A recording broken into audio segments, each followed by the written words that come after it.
की क्लास में हम बात करते हैं आज की क्लास में हम करेंगे पैडिंग का यूज़ करेंगे, मार्जिन का यूज़ करेंगे, बॉक्स मॉडल और ब्लॉक मॉडल इसका क्या होता है, और इसके अलावा जो CSS की पोजीशंस हैं हम उसको भी देखेंगे। तो पहले स्टार्ट करते हैं हम मार्जिन से। मार्जिन बेसिकली सबको पता है कि मार्जिन हमारा जो भी टेक्स्ट होता है उसमें स्पेस देने के लिए यूज़ होता है, लेफ़्ट राइट टॉप बॉटम। तो अगर आपको कोई मार्जिन अगर आपको देना है तो मार्जिन देने के लिए हमारे पास ये 4 तरह के होते हैं, टॉप राइट बॉटम और लेफ़्ट। ठीक है, तो ये टॉप फिर राइट फिर बॉटम फिर लेफ़्ट, कुछ इस तरह से चलता है क्लॉकवाइज। तो यहाँ पे अगर हमें पैराग्राफ को अगर हमें मार्जिन देना है तो हम इस तरह से हम मार्जिन दे सकते हैं, और इस मार्जिन को देने से आपका जो पैराग्राफ है वो उतने उतने पिक्सल्स जो है वो मार्जिन दे देगा। आप अलग अलग भी दे सकते हो, मार्जिन टॉप मार्जिन बॉटम करके, और आप एक साथ भी दे सकते हैं। एक साथ जब आप देंगे तो जो पहला वाला होगा वो टॉप होगा, सेकेंड होगा वो राइट होगा, फिर नेक्स्ट होगा वो बॉटम होगा, उसके बाद आपका लेफ्ट होगा। यानी कि ये क्लॉक वाइज ही आपको देना है जो भी आप इसके अंदर वैल्यू देते हैं। ठीक है, मार्जिन हमारा सिर्फ एक जो पेज है और जो टेक्स्ट है उनके बीच में स्पेस क्रिएट करने के लिए होता है। इसी तरह से हमारा पैडिंग यूज़ होता है। पैडिंग का मतलब क्या होता है कि CSS padding property is use to generate the space around the element content inside any defined border. यानी कि अगर आपने किसी पैराग्राफ को एक बॉर्डर में आपने बॉर्डर आपने दिया हुआ है तो बॉर्डर और टेक्स्ट के बीच का जो स्पेस है वो हमारा पैडिंग हो जाता है। यानी कि ये स्पेस एक्चुअली बढ़ा देता है, पैडिंग का स्पेस, इस पैडिंग से स्पेस बढ़ जाता है। तो डिफरेंस तभी समझ में आएगा जब हम करके देखेंगे। तो चलिए पहले इसको करके देखते हैं कि हम यहाँ पर बेसिकली पोजीशन का हम एक दूसरा ही ले लेते हैं जिसमें हम एक न्यू फाइल लेंगे, सेव कर देते हैं मार्जिन नाम से, margin.html।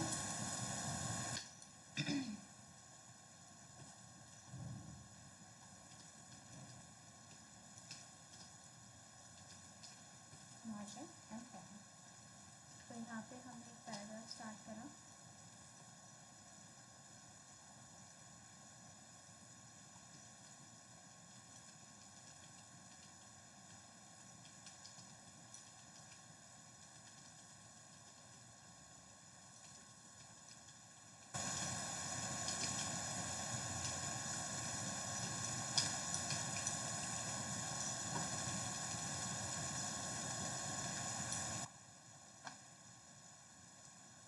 मंथली का पैराग्राफ ले लेते हैं।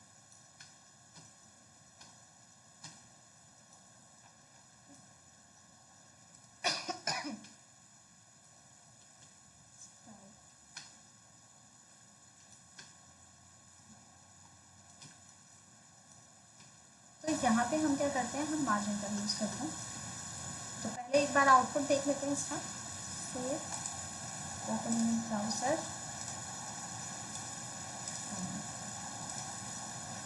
ये हमारा नॉर्मल पैराग्राफ है। ठीक है, पहले हम इसका एक बॉर्डर तैयार कर लेते हैं ताकि बॉर्डर से हमें थोड़ा सा और अच्छे से हमें दिख जाए।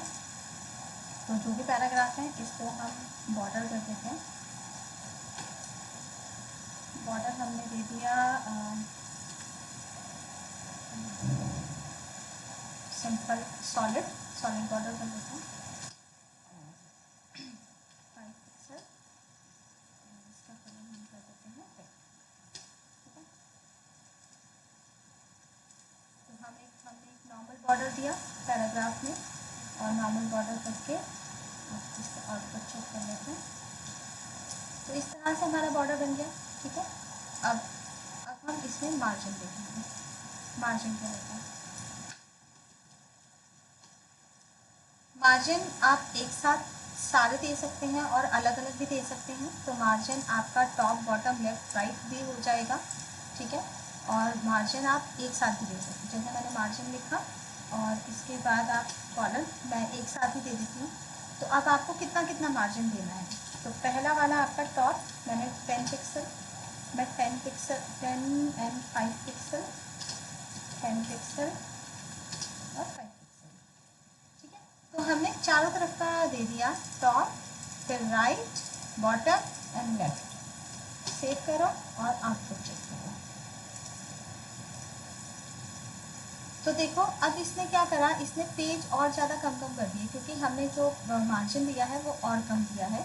हम मार्जिन को थोड़ा सा और बढ़ा देते हैं ताकि हमें डिफरेंस ज़्यादा पता चले। डबल 20 15 20।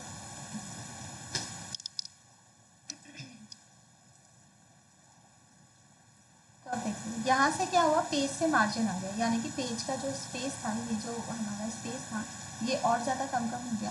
तो इसको हम मार्जिन कहते हैं। मार्जिन ये होता है। नेक्स्ट उसके बाद क्या होता है, पैडिंग। पैडिंग का मतलब हम देखते हैं अभी पैडिंग क्या करता है।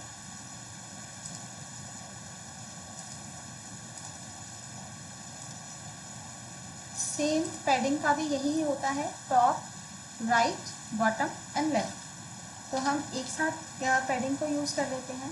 तो पैडिंग हम थोड़ी सी इसमें ज़्यादा ले लेते हैं, 20 पिक्सल, 20 पिक्सल, 20 पिक्सल, 20 पिक्सल। तो ये हमने चारों तरफ का सेम हमने पैडिंग दिया है।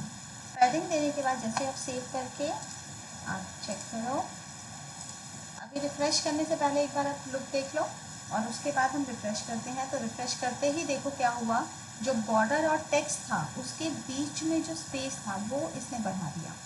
तो पैडिंग का मतलब यही होता है कि पैडिंग से आपका इंटरनल स्पेस बढ़ता है, बॉर्डर और टेक्स्ट के बीच का जो इंटरनल स्पेस है वो बढ़ेगा। ये जो हमारा स्पेस एक्स्ट्रा आ रहा है इसके और बॉर्डर के बीच में, ये हमारा स्पेस है जो हमारा पैडिंग से बढ़ता है। और जो मार्जिन होता है वो पेज और टेक्स्ट के बीच में है, जैसे ये बॉर्डर है और टेक्स्ट के पेज के बीच का जो स्पेस है इसको हम मार्जिन कहते हैं। विजिबल करने के लिए थोड़ा सा मैं मार्जिन को भी और बढ़ा देती हूँ ताकि हमें ज़्यादा अच्छे से हमें दिखे। 30, 25, 30।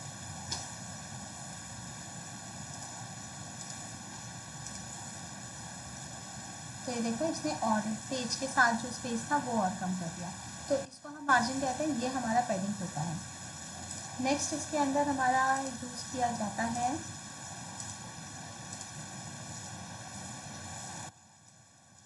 Block level element. Block level element को हम क्या कहते हैं, ब्लॉक लेवल बेसिकली डिव ही है, जो डिवीज़न ही है जो एक ब्लॉक बनाता है। The block level element always start a new line and take up the full width available, यानी कि स्ट्रेच आउट और left and right it as far as it can. तो ब्लॉक लेवल में क्या होता है, जब भी हम डिव बनाते हैं, डिव को ही हम ब्लॉक कहते हैं। और इसको डिव बनाने पे ये पूरा पूरा पेज का स्पेस लेता है और पैराग्राफ में हमारा डिवीज़न क्रिएट करता है।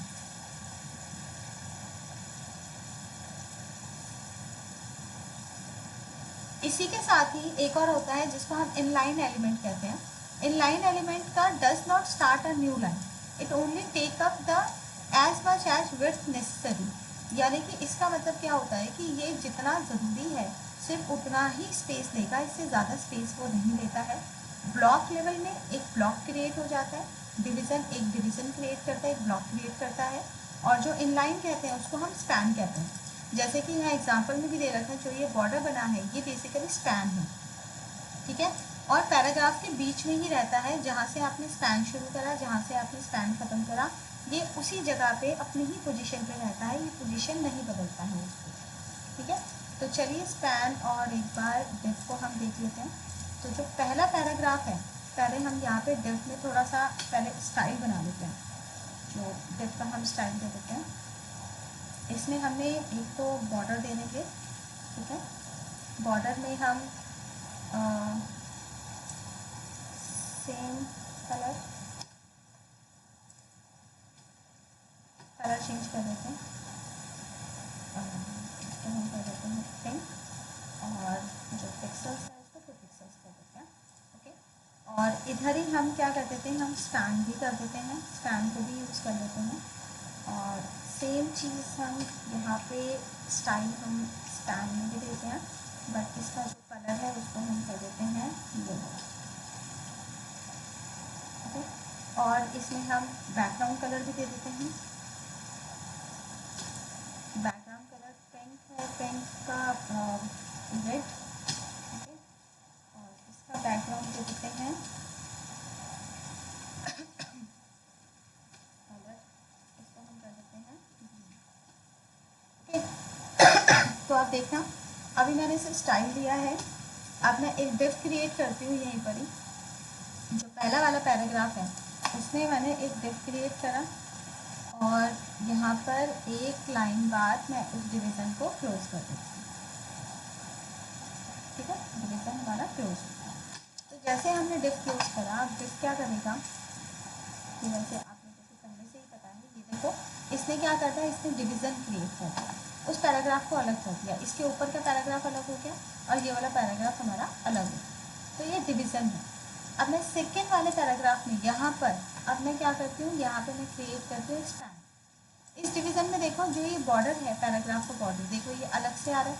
ठीक है, तो यानी कि पैराग्राफ ये यहाँ से लेके यहाँ तक का पूरा एक सेम है पैराग्राफ। ठीक है, बट डिवीज़न ने डिवीज़न क्रिएट कर दिया, डिव ने डिवीज़न क्रिएट करा है। डिवीज़न का ज़्यादातर यूज़ हमारा तभी हो सकता है जब हम बॉक्स वाइज जब हम काम करते हैं। ठीक है, जैसे कि अगर मैं एग्जांपल दूँ तो मैंने पहले आपको कुछ असाइनमेंट दिए हुए थे, तो उससे हम डिवीज़न का यूज़ करते हैं। जैसे कि मान लीजिए ये वाला, इस तरह से अगर हमें बनाना है तो हम डिवीज़न से बहुत ईजीली बना सकते हैं। पैराग्राफ के अंदर अगर आप डिव क्रिएट करते हो तो वो अलग ही तरह से दिखता है, तो डिवीज़न एक इंडिविजुअल है, तो इस तरह से आप इंडिविजुअली क्रिएट कर सकते हो। और इसके अलावा आपका ये असाइनमेंट ये जो है इस तरह से भी, ये भी आपका डिवीज़न है, इसको भी हम डिव से क्रिएट करते हैं। तो डिवीज़न बेसिकली इस तरह से हमारे क्रिएट करने के लिए यूज़ किया जाता है, जिसमें हमें अलग अलग ब्लॉक बनाने हैं, अलग अलग बॉक्सेस बनाने हैं, इसमें हम डिवीज़न यूज़ करेंगे। और आज का जो असाइनमेंट है उसमें भी हम डिवीज़न ही यूज़ कर रहे हैं। जैसे कि मान लो ये, अगर हमें ऐसा कोई पेज बनाना है तो इस पेज में भी जो फर्स्ट हमारा ये जो बॉक्स बना हुआ है ये बेसिकली एक डिवीज़न है। ठीक है, इसके बाद जो ये बनाया हुआ है ये भी एक डिवीज़न है, ये भी एक डिवीज़न है, यहाँ पे भी एक डिवीज़न है। तो हम अलग अलग डिवीज़न से इस तरह से सेक्शन वाइज बना सकते हैं। तो डिवीज़न हमारा इस तरह से हमारा टास्क करने में हेल्प करता है डिवीज़न को। अब मैं आपको इसमें बता रही हूँ कि स्पैन कैसे यूज़ करते हैं। सेकेंड पैराग्राफ में मैंने एक स्पैन लगा दिया, यहाँ से हम स्पैन यूज़ करते हैं और वही सेम एक लाइन बाद हमने स्पैन को क्लोज कर दिया। ठीक है, सेव करो और F5। तो देखो स्पैन में सिंपल एक बहुत क्लीन आपका एक डिफरेंशिएट क्रिएट कर दिया, यानी कि एक पैराग्राफ के अंदर ही आपने स्पैनिंग कर दी। स्पैनिंग यानी कि एक छोटा एरिया इसने अलग से हाईलाइट कर दिया। तो जो हमने बैकग्राउंड कलर, जो हमने बॉर्डर कलर दिया था, इसने वही दिया है ग्रीन येलो में। और ये होता है स्पैन, यानी कि पैराग्राफ के अंदर, इसमें पैराग्राफ डिस्टर्ब नहीं होता आपका। डिवीज़न में अगर आप पैराग्राफ के अंदर डिवीज़न क्रिएट करते हो तो उससे पैराग्राफ डिस्टर्ब हो जाता है। तो इसको हम ब्लॉक लेवल और इनलाइन ब्लॉक कहते हैं। ओके, तो ये हमारा बेसिकली हो गया ब्लॉक लेवल।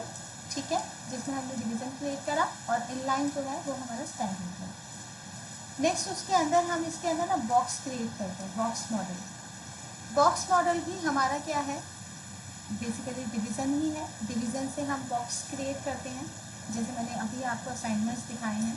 तो all HTML element can be considered as box. CSS term box model is used when we talking about the design and layout. जब हमें अच्छा सा डिज़ाइन लेआउट देना है तो CSS box model is essential of box and wrap around the everything. Every HTML element is consist the margin, border, padding और actual content. यानी कि ये सारी चीज़ें जब हमारी होती है तो वो बॉक्स बन जाता है। तो वही इसमें हम पैराग्राफ के अंदर हम डिवीज़न क्रिएट नहीं करते, जो हमारा ब्लॉक है या जो हम बॉक्स बनाते हैं वो अलग से हम डिवीज़न क्रिएट करते हैं। इसमें आप width, border, padding, height, width सब कुछ आप दे सकते हैं।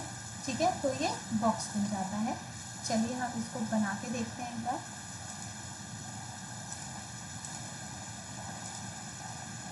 जैसे इस डिवीज़न को हम क्लोज कर देते हैं, जैसे पेज का व्यू थोड़ा सा हमारा डिफरेंट दिख रहा है। तो इस पैराग्राफ के बाद हम एक डिवीज़न क्रिएट करते हैं और यहाँ पे आप कुछ भी आप लिख दीजिए।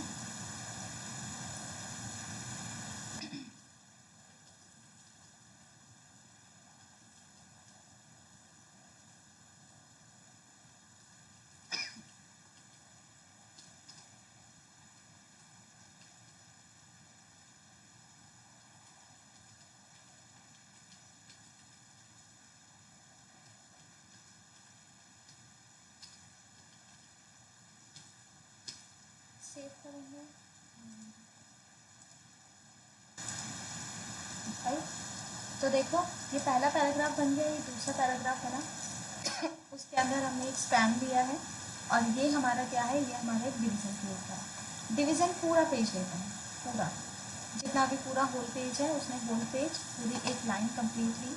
अब इस डिवीज़न के अंदर आप मार्जिन, विड्थ, हाइट ये सब आप सेट कर सकते हो और जैसे आप सेट करोगे आपका जो डिवीज़न है उसी तरह से शो करेगा। जैसे बॉर्डर एंड बैकग्राउंड को लिया है और इसके अंदर हम क्या कर देते हैं, हम मार्जिन ले लेते हैं या पहले हाइट विड्थ सेट कर लेते हैं। हाइट लिया, हाइट मैंने लिया 150 पिक्सल और विड्थ भी मैंने 150 पिक्सल ले लिया। ओके, हाइट विड्थ लेने के बाद अब हम पहले इसको चेक कर लेते हैं ये दिख कैसे बना। तो एक डिवीज़न हो गया, हाइट विड्थ इसने अलग से ले ली, इसकी जितना आपने दिया था उसी के अकॉर्डिंग। अब इसमें हम मार्जिन, पैडिंग इसको यूज़ करते हैं।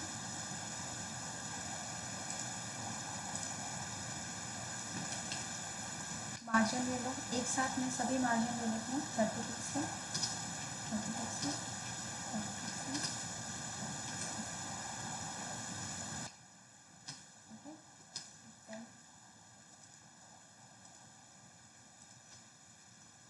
देखो इसने 30-30 करा था तो इसको मार्जिन ले लिया यहाँ पे। ठीक है, टॉप एंड बॉटम पे। अब हम पैडिंग का यूज़ करते हैं।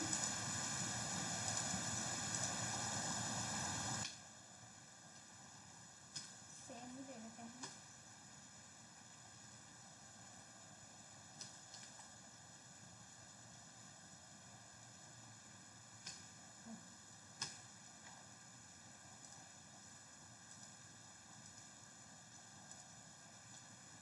तो देखो इसका बॉक्स का जो डिवीज़न था, मतलब टेक्स्ट और बॉर्डर के बीच का जो डिफरेंस है इसने वो बना दिया।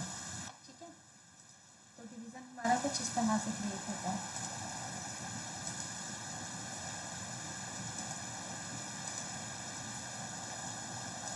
तो आप इस तरह से क्या बना सकते हैं, आप बॉक्स में आउटपुट आप दे सकते हैं।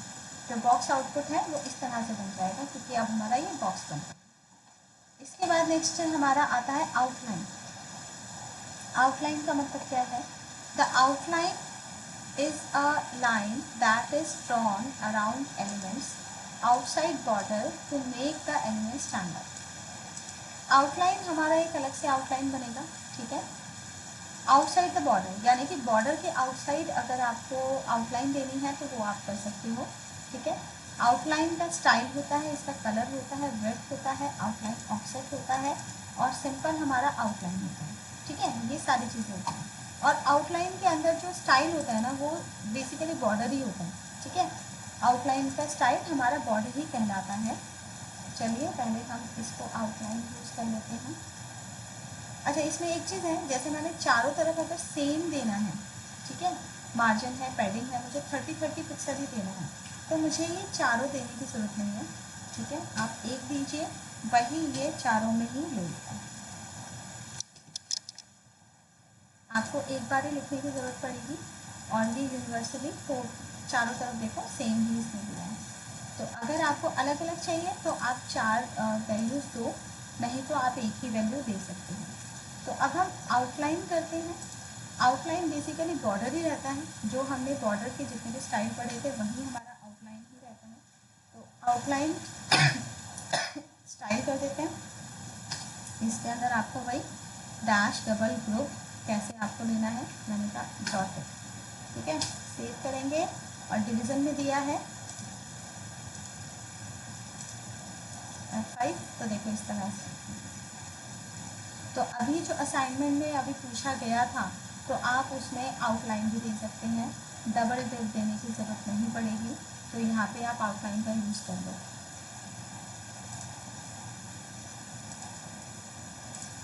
ठीक है। तो अब इसमें आउटलाइन स्टाइल है डॉटेड, आउटलाइन विड्थ है, विड्थ हमने दे दिया 10 पिक्सल, ओके। और आउटलाइन कलर, कलर हमने दे दिया, जैसे पेंट है तो इसमें हम कर देते हैं रेड है, ग्रीन कर दो, okay. Then outline width style, पहले बस इतना देखें, सेव एंड चेक द। तो इस तरह से हमारा क्या है, बॉर्डर के बाद भी हमारा आउटलाइन बन जाता है। तो अगर आपको डबल बॉर्डर देना है तो सेम दोनों में भी दे सकते हैं, उसका भी बॉर्डर वही कर दीजिए। तो इस तरह से हमारा आउटलाइन भी होता है बॉर्डर के बाहर, ठीक है।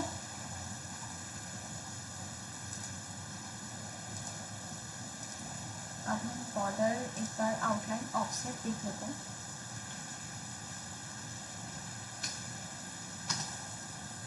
आउटलाइन ऑफसेट में इनहेरिट, इनिशियल,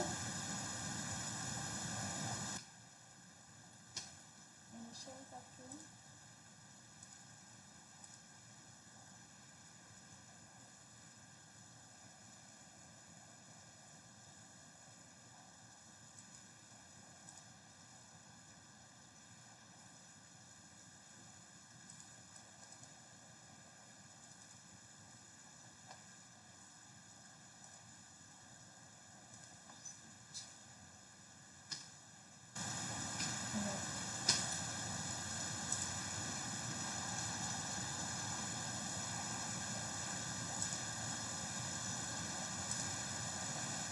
चलिए ऑफसेट आपको बताती हूँ कि ऑफसेट कैसे काम करते हैं।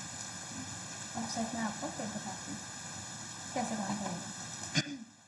तो ठीक है, आउटलाइन हमारा क्लियर है। आउटलाइन के अंदर हम क्या करते हैं, हम टेक्स्ट की मतलब आउटलाइन को क्रिएट करते हैं इस तरह से।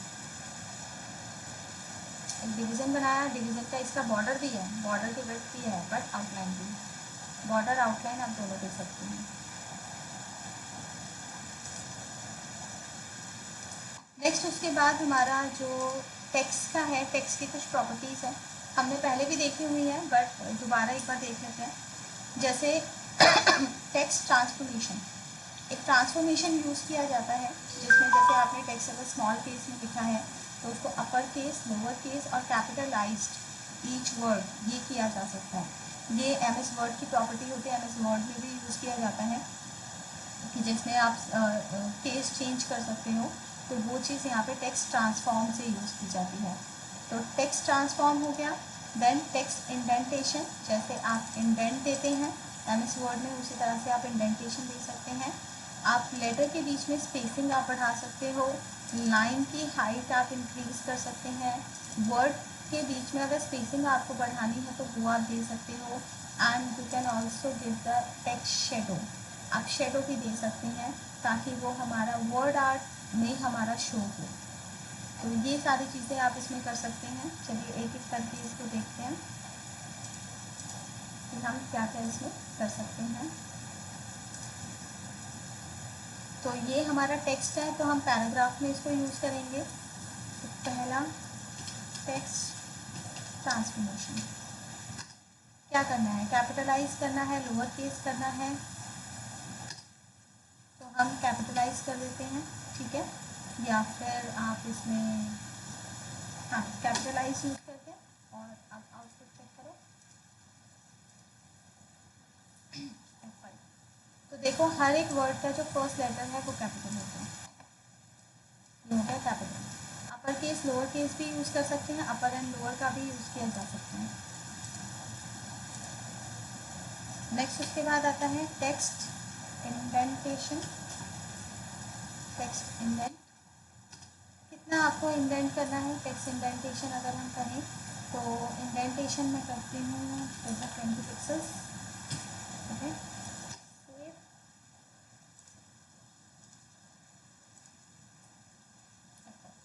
तो इंडेंटेशन में क्या होता है, जो फर्स्ट लाइन होती है वो इंडेंट हो गया, ठीक है। फर्स्ट लाइन आपका 20 पिक्सल आगे बढ़ गया, बाकी सभी में है। इसके बाद आता है हमारा लाइन हाइट।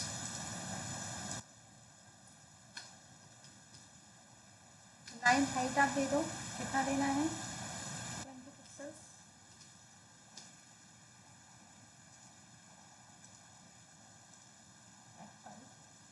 देखो लाइन के बीच में स्पेस बढ़ गया, ठीक है।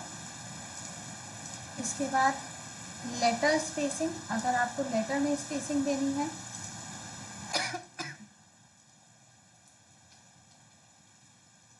लेटर स्पेसिंग हो गया, इसमें तो मैं 20 पिक्सल से कर देती हूँ। सेव,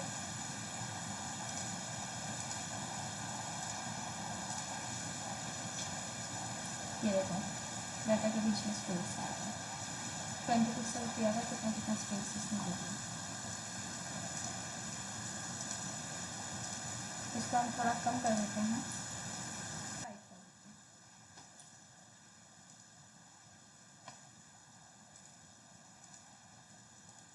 देखो आउटपुट में चेक करो, 5 की हमारी स्पेस हो गई लेटर के बीच में। वर्ड की स्पेसिंग आती है, अगर वर्ड्स के बीच में स्पेस अगर आपको देना है, वर्ड स्पेसिंग 5 है, हम 10 पिक्सल कर देते हैं।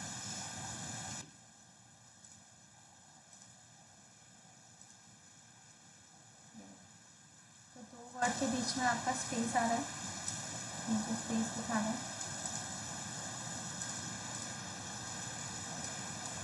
अब हमारा रहता है टेक्स्ट शेडो। टेक्स्ट शेडो में हम क्या करेंगे,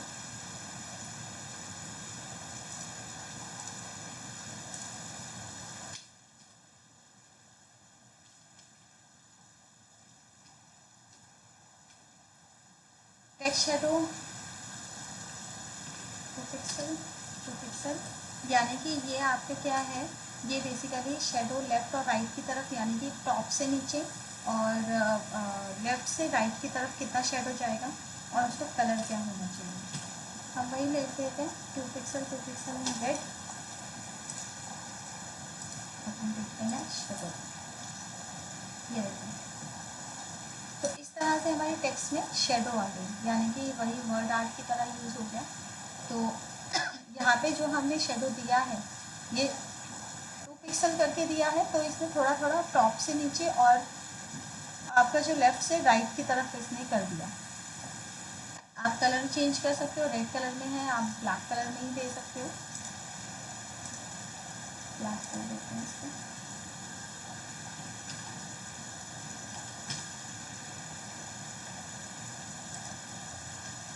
देखो डबल डबल में आ गया ब्लैक कलर, आपको किसी भी कलर में देना उसमें।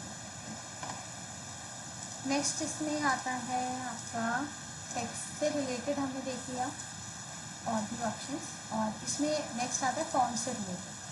फॉन्ट में जैसे फॉन्ट स्टाइल में हम इटैलिक तो दे रहे थे, बट इसके अंदर नॉर्मल भी आता है और ऑब्लिक भी आता है। अब ऑब्लिक का मतलब क्या है फॉन्ट स्टाइल में,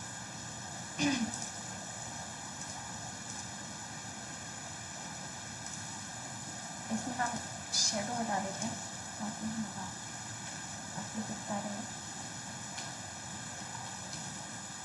फॉन्ट स्टाइल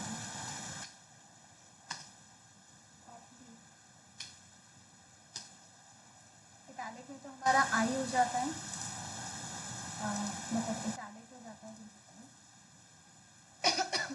ऑब्लिक में देखो फॉन्ट हमारा बदल जाता है, ये भी कुछ हमारा इटैलिक की तरह रहता है, लेकिन इसमें सारे वर्ड्स में जो हर एक लेटर है वो हमारा क्या हो गया, इटैलिक की तरफ हो गया। तो ऑब्लिक भी हमारा कुछ इटैलिक जैसा ही रहता है। नेक्स्ट इसमें आता है फॉन्ट वेट। फॉन्ट वेट में हमने बोल्ड किया था, बोल्ड होता है, बोल्डर होता है, और नॉर्मल होता है, नॉर्मल तो नॉर्मल टेक्स्ट रहेगा, बोल्ड या बोल्डर आप कर सकती हैं। नेक्स्ट इसके अंदर फॉन्ट वेरिएंट आते हैं। वेरिएंट का मतलब क्या है, नॉर्मल नॉर्मल टेक्स्ट रहेगा बट स्मॉल कैप्स होता है। स्मॉल कैप्स का मतलब क्या है, सारे जो लेटर हैं वो कैप्स में हो जाएंगे बट स्मॉल हो जाएंगे। इसको और देख लेते हैं, फॉन्ट वेरिएंट,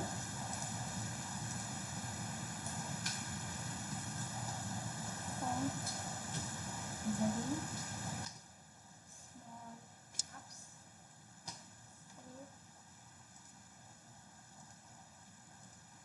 अब आप देखना टेक्स्ट में चेंज, तो देखो सारे टेक्स्ट जो है कैपिटल लेटर में हो गए हैं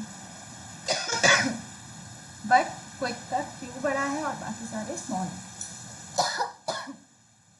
तो इसमें हमारा क्या होता है कि हमारा स्मॉल कैप्स कहते हैं इसको हमारा स्मॉल कैप्स में कन्वर्ट हो जाए।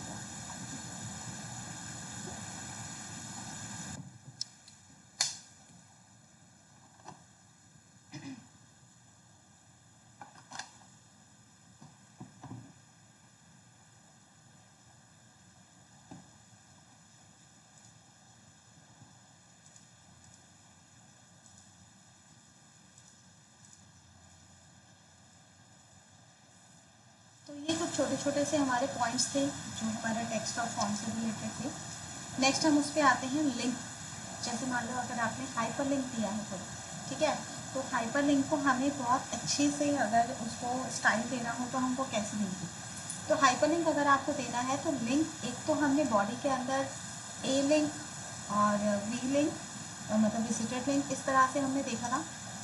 बट CSS के अंदर हमारे लिंक में और भी हमारे ऑप्शंस आते हैं। ये जो ए लिंक था ये सब हमने HTML में देखा था। CSS के अंदर ए कॉलम लिंक यानी कि अनॉर्मल या अनविजिटेड लिंक हो गया।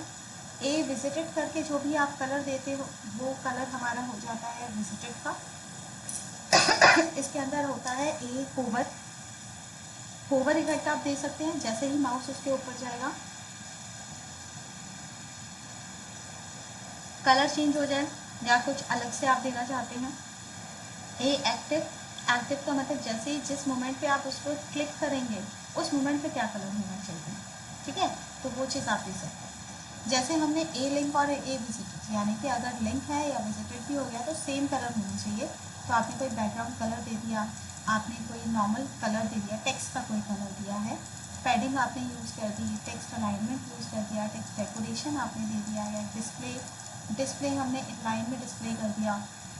और जब हम होवर या एक्टिव अगर हम कर रहे हैं उसको तो उस टाइम पे बैकग्राउंड कलर क्या हो जाए, चेंज हो जाए। तो ये हाइपरलिंक्स के लिए है। हाइपरलिंक्स में हम कुछ इस तरह से लिंक्स प्रोवाइड करते हैं। चलिए इसमें एक हाइपरलिंक भी लगा देते हैं। तो बॉडी में जस्ट इस पैराग्राफ के बाद ही और डिप से पहले हम एक हाइपरलिंक यूज़ कर देते हैं।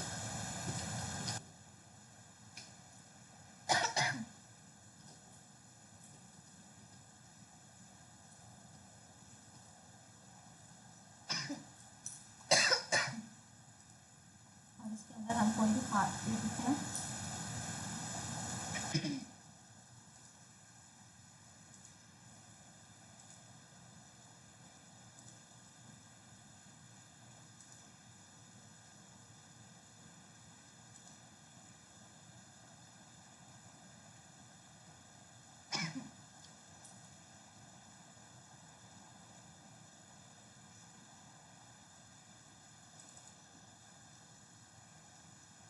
चलिए इसका बात करते हैं।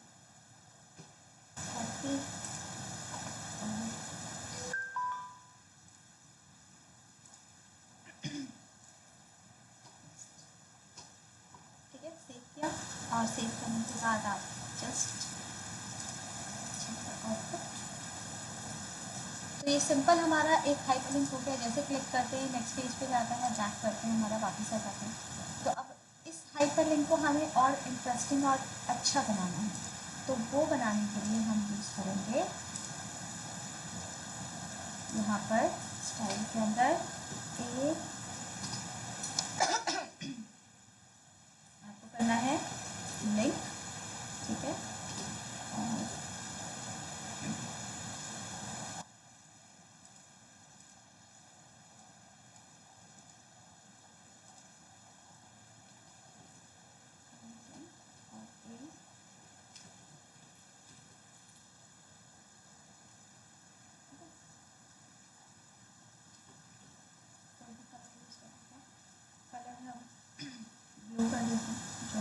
अलग होता है।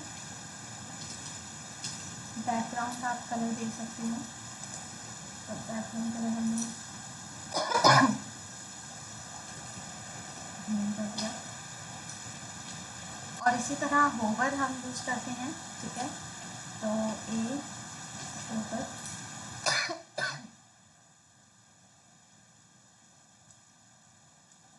होवर या एक्टिव, होवर या एक्टिव होता है तो हमारा यही रहेगा, एक्टिव को हम इधर नहीं रहेगा, ठीक है। यहाँ पे विजिटेड करते हैं, ये विजिट,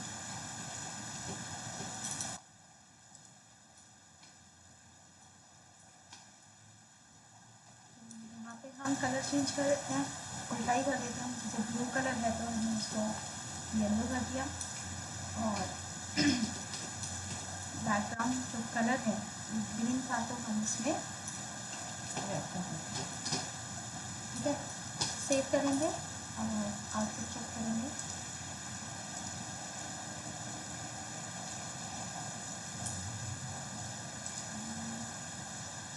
कलर तो इसमें चेंज करा है, ब्लू से रेड हो रहा है, बैकग्राउंड कलर नहीं आ रहा।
ये देखो, तो इसमें हमें क्या करना पड़ेगा, गलती ये हुई थी कि हमें कॉमा लगाना था, क्योंकि हम दो प्रॉपर्टीज एक साथ दे रहे हैं, दो एलिमेंट को एक साथ लिख रहे हैं, तो हमें कॉमा का यूज़ करना पड़ेगा। तो ए लिम कॉमा ए विजिटेड, ए होवर कॉमा ए है, तो कॉमा से ये आ रहा है।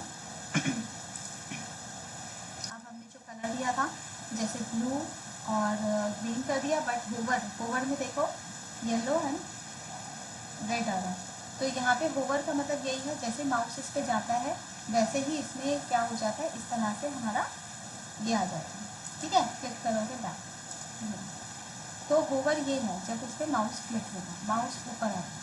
और एक्टिव में भी यही रहेगा, एक्टिव पे जब आप क्लिक करोगे तब भी हम यही रख रहे हैं, तो इसलिए हमने यहाँ पे होवर एंड एक्टिव को एक जैसा स्टाइल रखा है, ठीक है। होवर एंड एक्टिव को एक जैसा स्टाइल रखा है, और विजिटेड को हमने विजिटेड और लिंक को एक जैसा स्टाइल रखा है।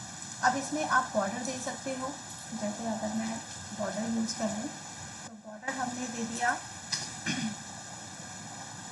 सॉलिड कर लेते हैं, ठीक है।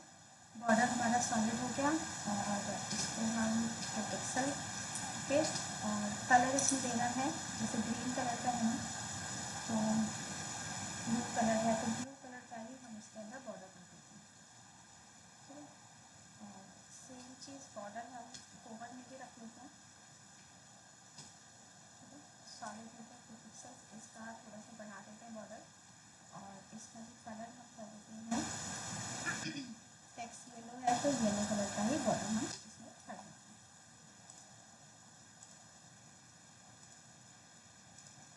F5, तो देखो ब्लू कलर का बॉर्डर आ गया, ठीक है। होवर करते ही वो सारा ब्लू से येलो हो गया। तो इस तरह से आप इसके अंदर ये भी दे सकते हैं, मार्जिन दे सकते हैं, पैडिंग दे सकते हैं, जो भी हमने पैराग्राफ के अंदर जो स्टाइल दिए थे वो सारे स्टाइल आप इसके अंदर दे सकते हैं। तो इस तरह से हमारे लिंक को और अच्छा से सुंदर बनाने के लिए ये यूज़ किया जाता है। क्लियर है सबको? ओके, इतना सबको क्लियर है, ठीक है। चलिए, तो अब हम और आगे करते हैं।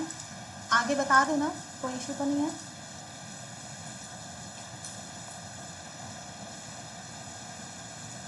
पोजीशन देख लेते हैं कुछ सीएसएस की। पोजीशन क्या होती है? ये पोजीशन ज़्यादातर हमारा डिफ के लिए यूज़ किया जाता है। ये हम किसी टेक्स्ट को हम पोजीशन देने के लिए यूज़ करते हैं। तो जैसे सीएसएस, ये लेआउट है position property, static, relative, fixed, absolute and sticky. ये हमारे क्या है, ये 5 तरह के हमारे पोजीशन हैं जो हम किसी भी टेक्स्ट पे अप्लाई कर सकते हैं, और हम बेसिकली डिवीज़न पे अप्लाई करते हैं। तो इसमें जो पहला हमारा डिवीज़न मतलब करता क्या है, कैसे काम करता है? The HTML element are position static by default. जो नॉर्मल होता है ना, वो स्टैटिक ही होता है, बाय डिफ़ॉल्ट स्टैटिक रहेगा।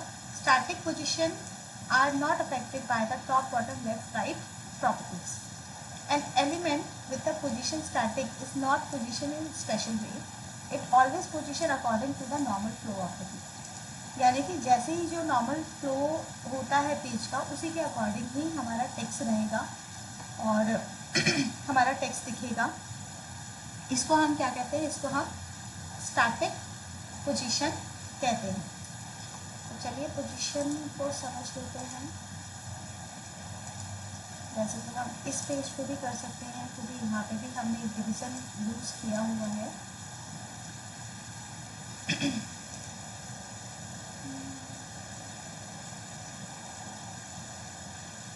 चलिए इसी पे अप्लाई कर लेते हैं। इसी डिवीज़न पे, जैसे मान लो ये डिवीज़न है, आपने इसकी हाइट विड्थ सेट की हुई है, ओके। और हमें बस इसमें क्या करना है, इसमें पोजीशन यूज़ करनी है। तो एक एक पोजीशन हम यूज़ करते रहेंगे और उस पर काम करते रहेंगे। इसमें एक काम करते हैं, एक छोटा सा वेरिएशंस कर लेते हैं।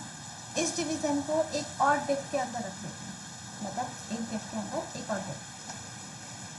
तो जो यहाँ पे हमने डिफ यूज़ करा है,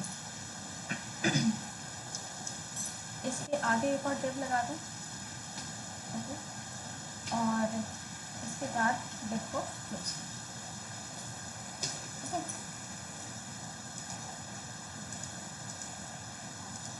और कुछ चेक कर लेते हैं। तो देखो, 2 डिफ बन गए, एक डिफ के अंदर एक दूसरा डिफ, ठीक है। अब यहाँ पर जो ये 2 डिफ बने हैं, इसमें तो पहले वाले डिफ का जो आउटर डिफ है, इसका थोड़ा सा मैं थोड़ा इस डिफ को बड़ा करती हूँ और उसके अंदर एक छोटा डिफ ले लेता हूँ। तो इसके लिए हम क्या करेंगे, जो ये वाला डिफ है, इसमें हम एक क्लास बना लेते हैं। ABC नाम से मान लीजिए हमने क्लास बना ली, और उस क्लास में हम क्या करते हैं,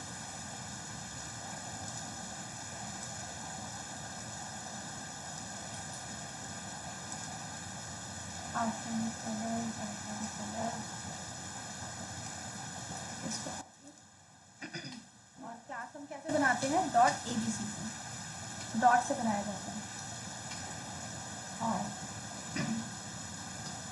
यहाँ पे हम सेम चीज़ पेस्ट कर लेते हैं, बट जो उसकी विड्थ है, हाइट है, उसको बढ़ा देते हैं 250 मार्जिन सेम रखते हैं। और जो बैकग्राउंड कलर है, उसका उस कलर को चेंज कर लेते हैं। कलर में हम बॉर्डर बना लेते हैं, बॉर्डर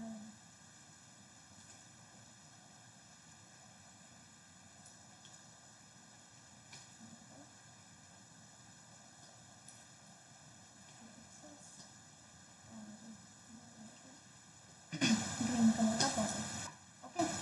तो ये हमने जस्ट एक क्लास बनाई, उस क्लास में हमने हाइट वेट सेट कर दी, एक बॉर्डर बना दिया, और इसको हम क्या कर रहे हैं, इस डिवीज़न के अंदर ही रख रहे हैं।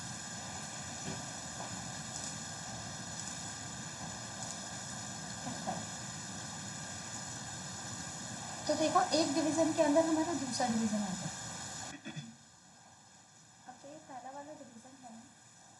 इसमें से हम आउटलाइन हटा लेते हैं ताकि जो हमारा क्लीन है ना वो दिखे। आउटलाइन स्टाइल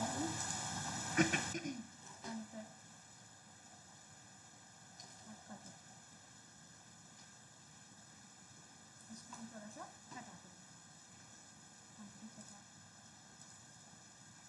इसको देखें तो एक नॉर्मल तरीके से देखें, ठीक है।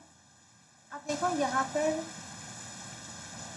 जो हमने टेक्स्ट बनाया ना, इस पेज को ना थोड़ा सा और बड़ा कर लेते हैं ताकि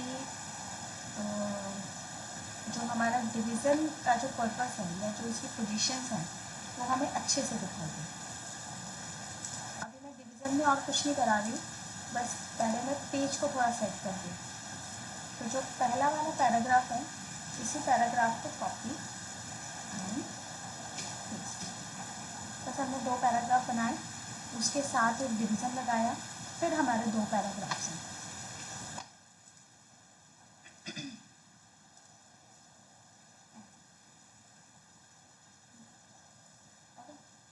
तो अब हम डिवीज़न में क्या करते हैं, अब हम डिवीज़न की ना पोजीशन देखते हैं। पोजीशन कौन कौन सी पोजीशन है जो हम डिवीज़न में चेक करेंगे। तो पहला वाला पोजीशन हमारे क्या है, इसमें आपको पोजीशन देनी है। पोजीशन में आपको देना है स्टैटिक। इस स्टैटिक के अंदर क्या होगा,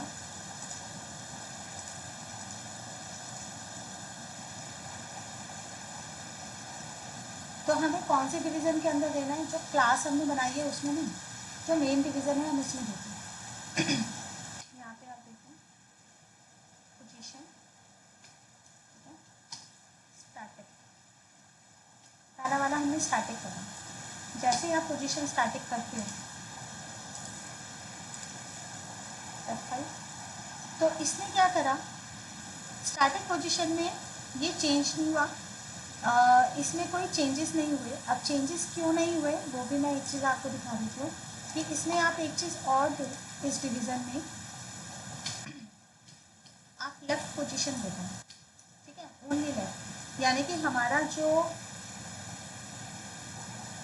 डेटा है वो थोड़ा सा हमारा अलग तरीके से आता है। जैसे लेफ़्ट में मैंने कर दिया 300 पिक्सल, ओके, और टॉप से हम कर देते हैं, इसको भी 300 पिक्सल आप कर दो, ठीक है। लेफ़्ट एंड टॉप, बस हमें 2 ही पोजीशन चाहिए, ठीक है। आप राइट से भी कर सकते हैं, बॉटम से भी कर सकते हैं, ऐसे कोई प्रॉब्लम नहीं है। राइट एंड बॉटम का भी यूज़ हो सकता है, तो देखिए पहले हम लेफ़्ट एंड टॉप करते हैं। तो लेफ़्ट और टॉप में यानी कि इस पोजीशन का मतलब है ये जो डिव है ये हमारी पोजीशन बदल लेनी चाहिए। तो जैसे ही आप इसको F5 कर रही हो तो पेज के ऊपर कोई डिफरेंस नहीं आ रहा। पेज के ऊपर इसलिए डिफरेंस नहीं आ रहा क्योंकि ये स्टैटिक पोजीशन है। जो स्टैटिक पोजीशन होती है वो हमारी फिक्स रहती है एक तरह से, यानी कि जिस जगह पे वो है उसी जगह पे रहेगी। तो हमने इसको 2 पैराग्राफ के बाद दिया था, तो ये 2 पैराग्राफ के बाद ही दिखेगा। इसको इस 300 पिक्सल से कोई मतलब नहीं होगा, ठीक है, स्टैटिक में। नेक्स्ट इसमें जो आपका आता है वो आता है रिलेटिव। रिलेटिव पोजीशन में क्या होता है कि an element with the position relative is position relative in the normal position. इसमें आप top right bottom left properties अगर आप देते हो relatively position element will cause it the adjusted away from the normal position. यानी कि normal position से ये लेफ्ट राइट टॉप बॉटम जो भी आप इसमें इसके अंदर वैल्यू दे रहे हो वो उसके अकॉर्डिंग चला जाएगा। The other content will not adjusted fit any gap the left by the element. यानी कि अगर ये एलिमेंट हटता भी है तो बाकी एडजस्टमेंट नहीं होगा। तो चलिए पहले रिलेटिव देख लेते हैं। अब यहाँ पे जो पोजीशन आपने दी है इसको आपको करना है रिलेटिव, ठीक है, सेव करेंगे। अभी देखिए आउटपुट ऐसा दिख रहा है ना। अब मैं F5 करती हूँ। F5 करते ही क्या हुआ, जो पेज है हमारा देखो ये सारा हमारा कहाँ चला गया, नीचे चला गया। जो डिवीज़न था वो नीचे चला गया, यानी कि उसने अपनी पोजीशन ले ली। मैंने 300 पिक्सल कही थी, तो 300 पिक्सल यानी कि ये इधर आया और ये इधर चला गया, और इसके बाद ये वाला जो डिवीज़न था ये अलग और चला गया। तो रिलेटिव हमारा क्या करता है, रिलेटिवली ये वाला डिव जो है इसके रिलेटिवली इधर गया, ठीक है, और ये वाला जो डिप था वो अपनी करंट पोजीशन से रिलेटिव होके इधर आ गया। आप यहाँ पे देखो कि जो इस पोजीशन पे जो हमारा डिप था वो उठ के इधर चला गया, और इस पोजीशन से ये वाला डिप उठ के इधर चला गया, तो दोनों इक्वल पोजीशन पे आ गए। ये रिलेटिवली है, अपनी करंट पोजीशन से रिलेटिव पोजीशन लेते हुए। ठीक है, क्लियर है, समझ आ रहा है ये रिलेटिव पोजीशन? ठीक है। नेक्स्ट उसके बाद जो हमारा पोजीशन आता है, रिलेटिव के बाद आता है हमारा फिक्स्ड। फिक्स्ड का मतलब है the element with a fixed position related to the viewport, which means it always stay the same place, यानी कि हमेशा ना एक ही जगह पे फिक्स रहेगा। आप जो जो भी आपने चारों तरफ से जो प्रॉपर्टीज़ दी है, उस प्रॉपर्टीज़ का यूज़ करके जो पोजीशन वो बनाएगा उस पोजीशन पे वो फिक्स हो जाएगा। इसको हम फिक्स पोजीशन कहते हैं। तो यहाँ से हम सिर्फ पोजीशन को फिक्स कर दें, सेव करेंगे। ठीक है, अब मैं F5 कर रही हूँ। F5 करते ही क्या हुआ, ये देखो मैंने पेज को स्क्रॉल करा, बट ये दूसरी जगह पे है। ये डिवीज़न हमारे सेम जगह पे आ रहा है, वो 300 300 का, टॉप से भी 300 और लेफ्ट से भी 300। ये 300 पिक्सल के अकॉर्डिंग ही ये क्या कर रहा है, ये आ रहा है। तो इसमें जो जगह थी, देखो इस हाइपरलिंक के नीचे डिवीज़न था, तो उसमें हमारा पैराग्राफ ऊपर एडजस्ट हो गया, और ये जो डिवीज़न था ये हमारा पेज पे कहीं एक जगह पे फिक्स हो गया, तो इसको हम फिक्स्ड कहते हैं।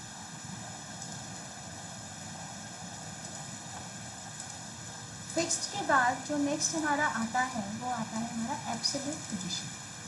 The element with the position absolute, the position related to the nearest position ancestor और related to the viewport like fix, यानी कि ये भी फिक्स की तरह ही होगा, बट ये एंसेस्टर के अकॉर्डिंग चलेगा, एंसेस्टर पोजीशन के अकॉर्डिंग चलेगा।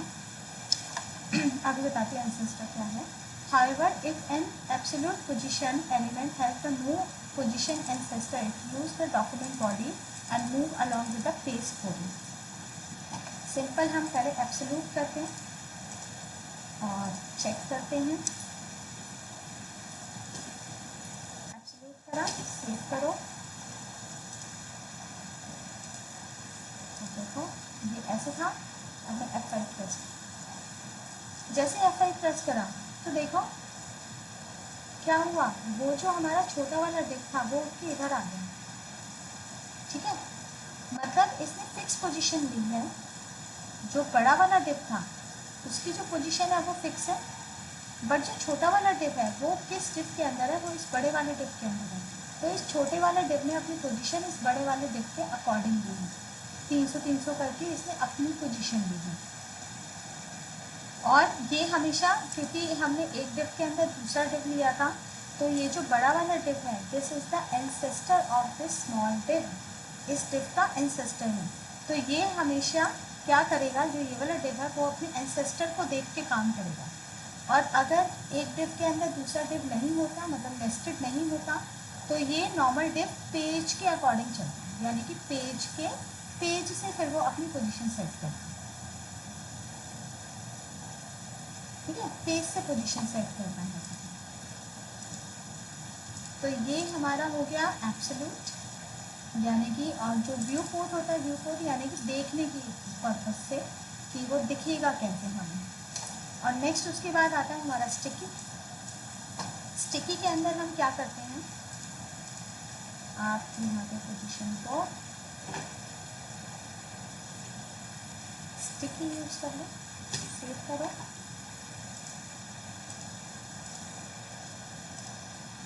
अब देखो अब ऐसा दिखा रहा था, अब मैं F5 प्रेस करती हूँ, रिफ्रेश, तो देखो अब ये यहाँ पर, यानी कि जिस पोजीशन पे वो था, ठीक है, जो एक्चुअल पोजीशन हमने उसको दी हुई थी, उस पोजीशन पे ये चला गया, बट ये स्टिक हो गया। ये देखो अब मैं पेज स्क्रॉल कर रही हूँ तो ऊपर तो जिस पोजीशन पे था वो पोजीशन पे है, लेकिन जैसे ही आपका पेज नीचे आ रहा है वो उसी पोजीशन पे फिक्स हो गया।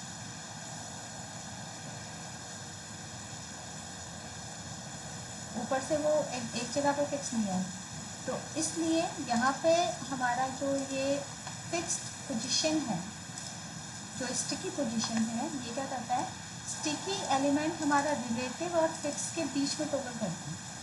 रिलेटिव यानी कि स्टार्टिंग की पोजीशन उसकी रिलेटिव रहेगी, लेकिन जैसे ही आप पेज को स्क्रॉल करोगे तो वो एक जगह पे फिक्स हो जाएगा depending on the scroll position. ठीक है, it is position relative given a offset position to make the view four sticks and place the like the fix position. यानी कि स्टिक हमारा फिक्स की तरह ही है, फिक्स तो जैसे एक जगह पे फिक्स हो गया था, बट वो स्टार्टिंग से ही फिक्स था, बट यहाँ स्टार्टिंग में ये रिलेटिव रहेगा और बाद में फिक्स हो जाएगा, यानी कि जब आप स्क्रॉल करोगे। ठीक है, तो आपको ये सारी पोजीशंस समझ में आ गई।